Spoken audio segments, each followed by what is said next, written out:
Welcome back to Velocity Banking 101, Building Wealth in the Black Community. In today's episode, we're going to tackle a real-life scenario that many of us can relate to, having multiple credit cards maxed out and can't seem to gain any ground on paying them off. But what if I told you a simple trick that can help you pay off those cards much faster? Let's look at an example of how we implemented Velocity Banking. Meet John, a single guy making $4,500 a month. He's got $1,200 in rent and $800 in living expenses, totaling $2,000. That's pretty standard stuff. But here's where it gets tricky. John has 3 maxed-out credit cards.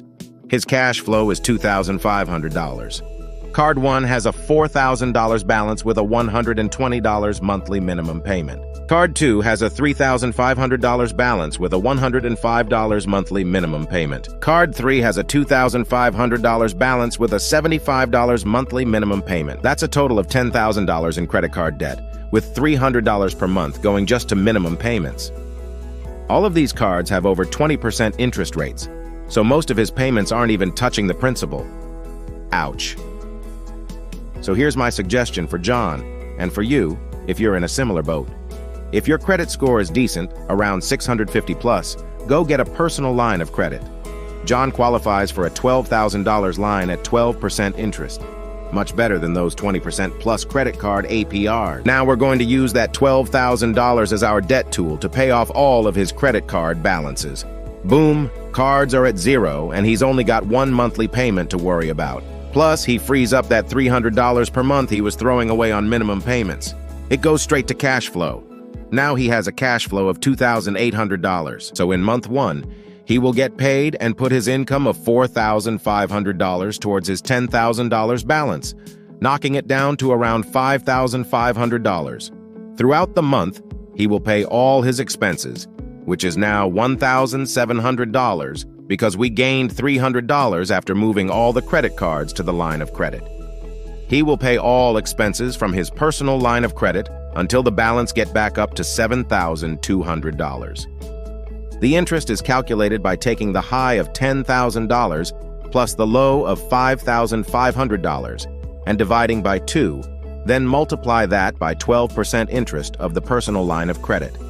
Now, take that and divide by 12 months and get an interest of $77.50. The new balance is $7,277.50.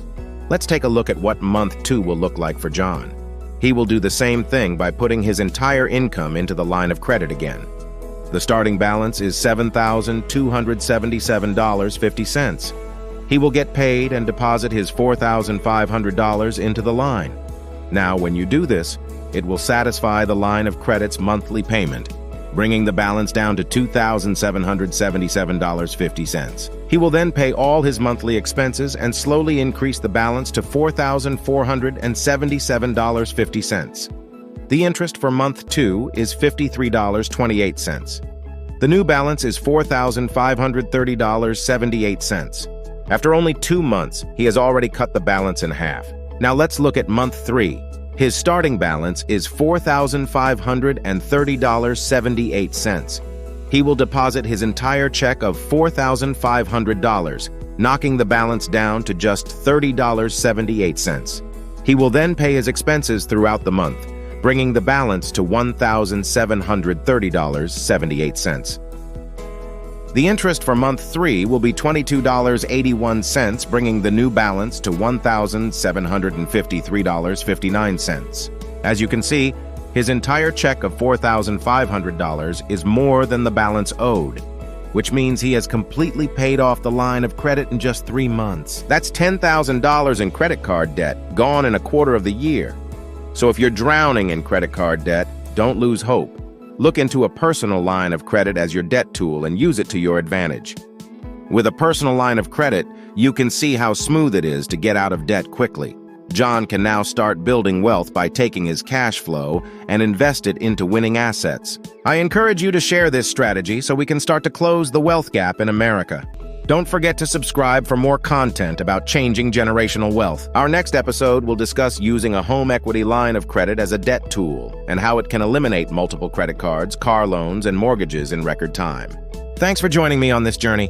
Remember, family, you gotta think rich to grow rich, or you won't achieve it.